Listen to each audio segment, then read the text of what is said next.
Mais um estudo hoje aqui no canal, falando sobre as parábolas. Hoje falaremos sobre a parábola da dracma perdida, que se encontra aqui no livro de Lucas, capítulo 15 e versículo 8. O Senhor Jesus começa a explicar essa parábola, que é algo verídico, não uma história, né? Porque o Senhor Jesus não veio, né, jogar a conversa fora, falar por falar. O Senhor Jesus não falou nada em vão. Tudo o que ele ensinou foi para a instrução das almas, para levar as pessoas ao arrependimento, à salvação. Tudo tem um fundamento naquilo que ele falou através das parábolas. Não é uma história, não é um conto, não é uma utopia, algo vazio sem sentido algum. Tem o seu sentido essencial, que é para a salvação das almas. Por isso é que o Senhor Jesus pregava através das parábolas, não é? Só através das parábolas é que o Senhor Jesus podia pregar às pessoas que estavam ali na rua, nos campos, nos montes, para o ouvirem. Só aos discípulos é que ele não pregava através de parábolas. Mas fora disso, ele só pregava em parábolas. Então, o Senhor Jesus coloca essa parábola ao povo dizendo assim: ou qual é a mulher que, tendo 10 dracmas, dracma, para que você saiba, era o salário de um dia de trabalho, assim como também era o denário, não é? Eram moedas diferentes. Tinha o denário e também tinha dracma. Era um dia de trabalho, de um trabalhador, do dia inteiro. Se perder uma, não acende a candeia, varre a casa e a procura diligentemente. Quer dizer, qual é a mulher, se perder uma moeda que vale um dia de trabalho, não é? Não acende a luz, não é? Não varre a casa e cuidadosamente procura por essa moeda, por essa dracma perdida. E ao encontrá-la, até encontrá-la, e tendo-a achado, reúne as amigas e vizinhas, dizendo: alegrai-vos comigo, porque achei a dracma que eu tinha perdido. Quer dizer, com certeza essa dracma, não é, desapareceu por alguns dias. E ela vinha limpando a casa, cuidadosamente, para encontrar essa dracma. Era um dia de trabalho, ninguém quer perder um dia de trabalho. Com certeza era muito importante o dinheiro de um dia de trabalho naquele tempo, não é? Não é? Principalmente para comprar os alimentos ou outras coisas a mais. Então, essa mulher, ao encontrar essa dracma, então o que é que fez? Já que essa dracma estava perdida, vou dar uma festa. Chamou as amigas, as vizinhas, quer dizer, chamou todo mundo, chamou todas as pessoas que com certeza conheciam na vizinhança e fez uma festa. Por quê? Era um dia de trabalho, com essa moeda dava para comprar muitas coisas, até fazer uma festa. Então, o Senhor Jesus pega, não é, essa pregação, esse exemplo dessa mulher, não é, que perdeu uma dracma e procurou diligentemente, cuidadosamente, até encontrar essa dracma. Com certeza, essa mulher não desistiu de encontrar essa moeda.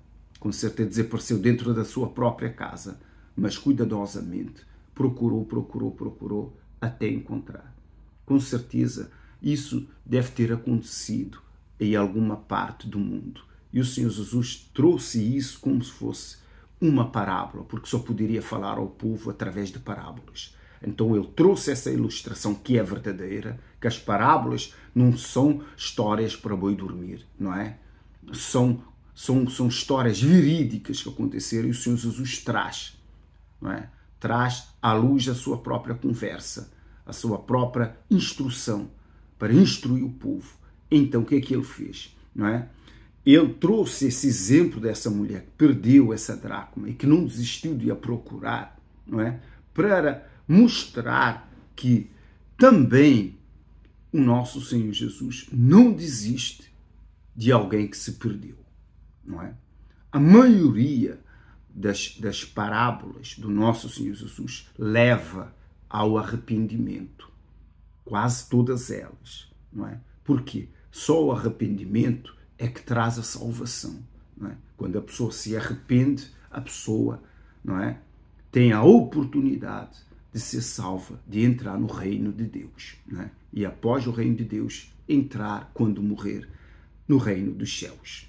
Então, o Senhor Jesus afirma assim: eu vos afirmo que, de igual modo, viu que o Senhor Jesus deu um exemplo da dracma perdida, da mulher que perdeu aquela moeda e procurou sem desistir, não desanimou, não é? Cuidadosamente varreu a casa para poder encontrar essa dracma, porque era valiosa, era importante. E ao encontrar, deu uma grande festa, convidando as amigas e as vizinhas. E o Senhor Jesus continua a dizer assim: de igual modo, há júbilo diante dos anjos de Deus por um pecador que se arrepende. A importância do arrependimento para o ser humano, não é? Para aqueles principalmente que estão dentro das igrejas e que ouvem a palavra de Deus. O Senhor Jesus estava aqui pregando a palavra de Deus. Essa parábola é para aqueles que ouvem, que é a palavra de Deus, para as pessoas que estão dentro das igrejas, para que venham a se arrepender e poder ser salvo. Quem veio com esse ensinamento do arrependimento, não é? Para que possa entrar, para que as pessoas possam entrar no reino de Deus, foi João Batista. E Jesus, após a morte de João Batista, o Senhor Jesus continuou a pregação do arrependimento. Por isso é que há várias parábolas levando ao sentido do arrependimento. Porque sem o arrependimento não há salvação. A pessoa não pode entrar no reino de Deus sem que tenha arrependido, né, dos seus atos, dos seus pecados. Não é? Quando a pessoa verdadeiramente arrepende, a pessoa abandona os seus pecados. Não é?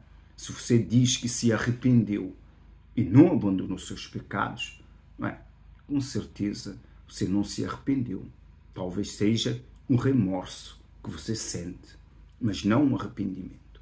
Porque quando há um arrependimento, não é? E a pessoa é batizada nas águas, depois não de muitos dias, não de muito tempo, vem o Espírito Santo, porque a pessoa se tornou uma nova criatura. E se assim não acontecer, é porque a pessoa não se arrependeu, não é? Por isso que há pessoas fazem o batismo nas águas e o Espírito Santo não vem. E a pessoa aguarda tempo e não vem. Por quê? Porque verdadeiramente a pessoa não se arrependeu. Quando a pessoa se arrepende, porque quem leva ao arrependimento, quem convence do arrependimento é o próprio Espírito Santo, que move, que mexe no coração da pessoa, não é?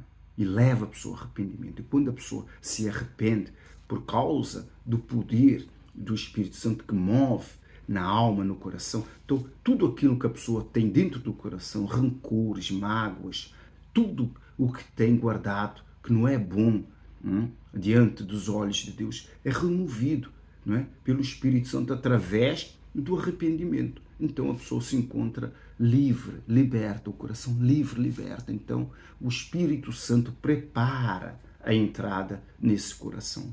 Mas se o Espírito Santo, não é, não puder mexer nesse coração, porque a pessoa não deu a oportunidade para que ele possa trabalhar no coração dela ou dele, então a pessoa não se arrepende, porque ninguém se arrepende por si próprio. Tem que haver a ação do Espírito Santo. A pessoa mostra que quer, se esforça. O Espírito Santo faz o resto. Não pense que você vai à igreja, eu quero me arrepender para ser salvo, não é? Né? O que está escrito na Bíblia?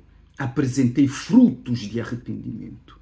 É só assim que o Espírito Santo vem, não é? E trabalha no seu coração e leva-o ao arrependimento. Por isso que há muita gente que se desmancha em lágrimas, realmente, não é? Se arrepende, não é? Não é lágrimas de remorsos, mas verdadeiramente. Por quê? Porque o Espírito Santo agiu, moveu aquele coração e removeu toda a mágoa, toda a dor, toda a tristeza, não é? E limpou aquele coração. E é só uma questão de dias para que o Espírito Santo entre. E muitas vezes a pessoa, ao se arrepender, automaticamente o Espírito Santo trabalha e depois ele entra. E a pessoa, não é? É batizada com o Espírito Santo, mesmo antes de ela se batizar nas águas. Porque o Espírito Santo ela pode vir antes do batismo nas águas ou como pode vir depois do batismo nas águas. Isso acontece com muitas pessoas. Não é necessariamente a pessoa dizer, olha, eu tenho que batizar e seguir, não é, esses passos. Não. Só Deus sabe. Porque se verdadeiramente a pessoa se arrepende, não é? E o Espírito Santo age na pessoa, então o próprio Senhor Jesus que sopra o Espírito Santo vem e entra dentro do coração da pessoa. Quem dá o Espírito Santo é o próprio Senhor Jesus, não é? Não pense que o Espírito Santo vem lá do céu e vem e entra dentro de você. Não. O Espírito Santo, ele está dentro do nosso Senhor Jesus. E é ele que sopra. Ele sopra, sai de dentro do Senhor Jesus e entra dentro da pessoa. Não pense que o Espírito Santo anda aí vagueando, não é? Não é. Quando o Espírito Santo, quando o Senhor Jesus dá o Espírito Santo, não é? Batiza alguém com o Espírito Santo, sai dentro dele. Uma vez, os discípulos, antes de receberem, quando o Senhor Jesus, não é?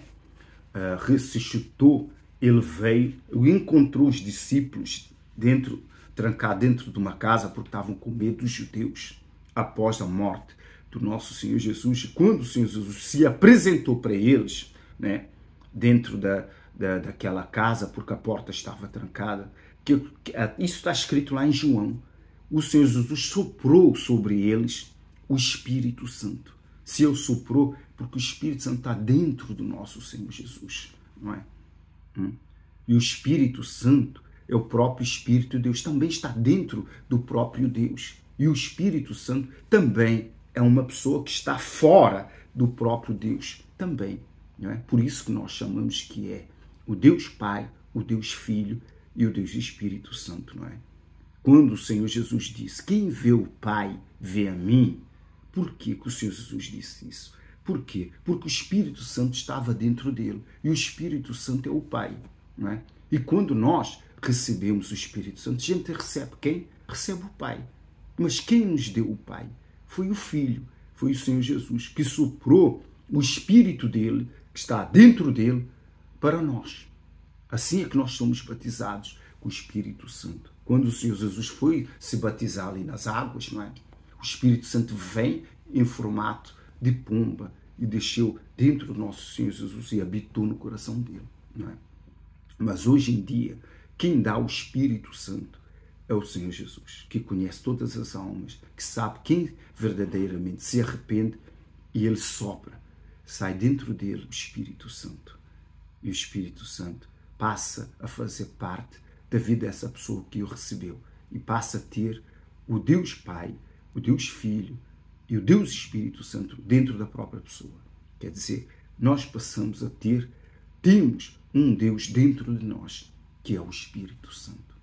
Medite nessas palavras, leia essa dracma perdida que se encontra aqui no livro de Lucas e capítulo 8, em nome do Pai, do Filho e do Senhor Espírito Santo. Graças a Deus.